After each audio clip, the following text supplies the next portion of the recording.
Let's talk about Sunrisers Hyderabad, a team which had a poor start. But the turnaround happened in that match when they had youngsters, new bowlers, Praful Hinge and Saqib Hussain joining the team. Up until that time, we were all looking at Sunrisers Hyderabad as a batting heavy side with an average bowling lineup.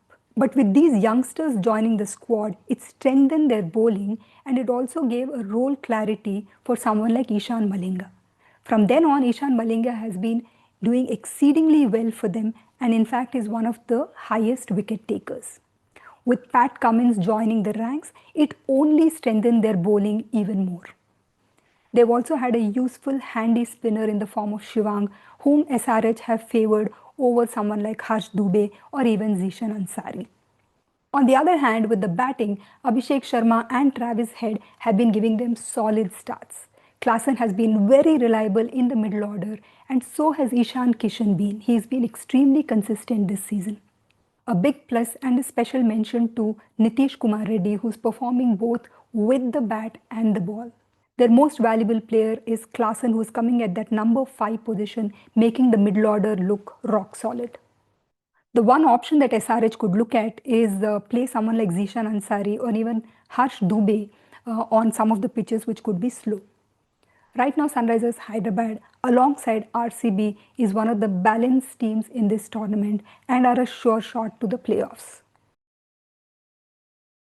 Gujarat Titans.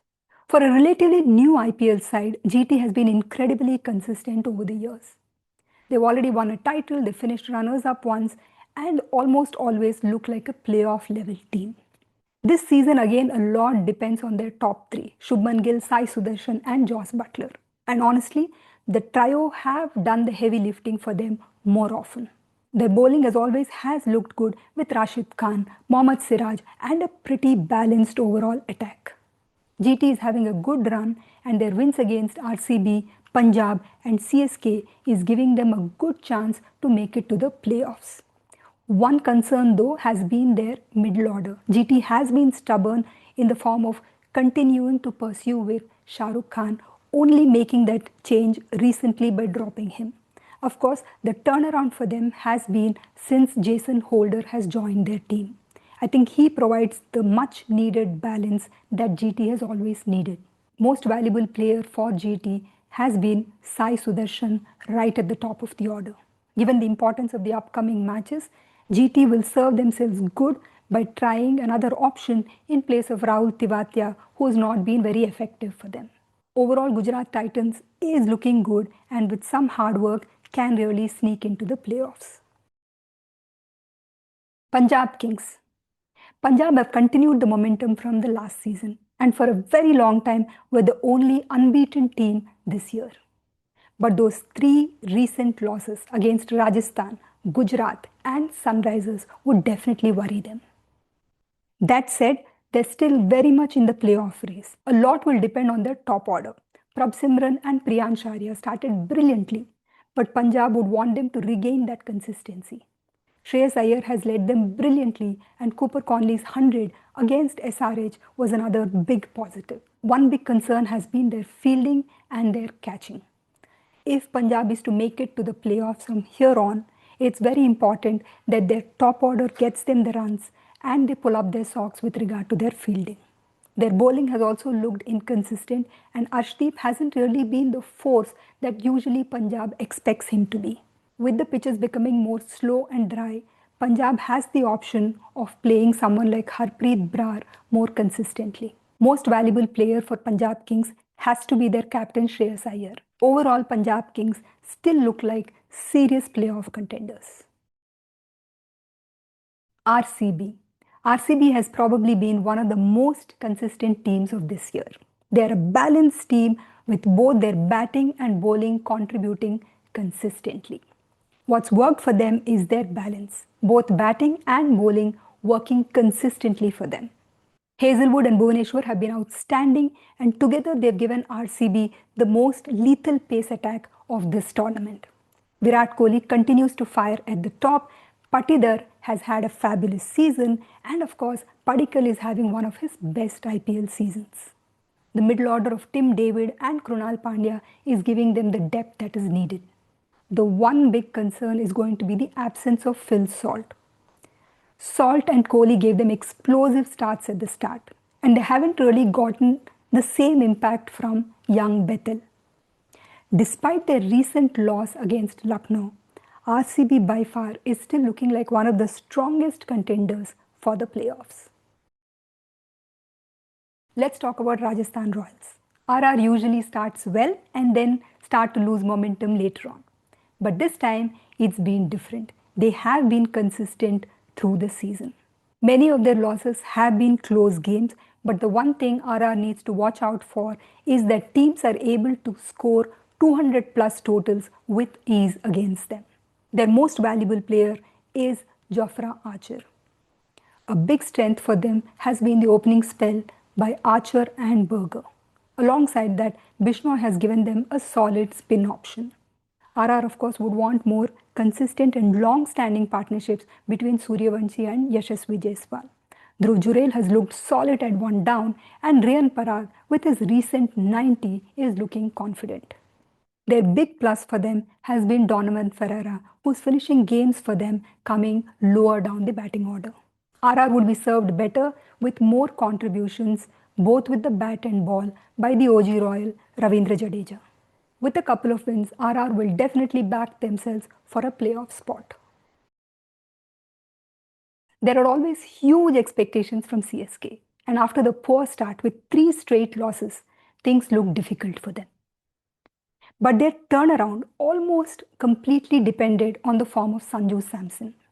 Samson scoring those 2 centuries meant CSK immediately gained momentum. And the other big positive for CSK is around the same time their bowling unit started coming together. Anshul Kamboj is among the highest wicket takers. He is being ably supported by Overton, Akil Hussain, the all-rounder, and of course Noor Ahmed. Even with 10 points right now, CSK still has a realistic chance of making it to the top 4. Of course, they did have a setback in the form of losing Ayush Matre for injury. And honestly, CSK still has a lot to improve in terms of their batting. They would want more runs from the bat of Shivam Dube. Young Brevis has not had a great season as yet. CSK's most valuable player has been Sanju Samson. The one thing that could help matters for Chennai Super Kings is if they open with Sanju Samson and Urvil Patel and have Ruturaj bat at 1 down. That's something CSK can look at as they come closer to the playoffs.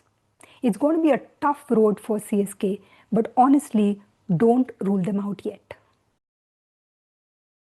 KKR. KKR started this season with huge expectations, but things never really clicked early on. Their biggest issue was clearly their opening combination. There were a lot of expectations from Finn Allen, but the top order never really looked settled. Alongside that, the batting looked inconsistent, and someone like Cam Green also didn't have the impact KKR would have hoped for. KKR relies heavily on their spin pair of Sunil Narine and Varun Chakravarti.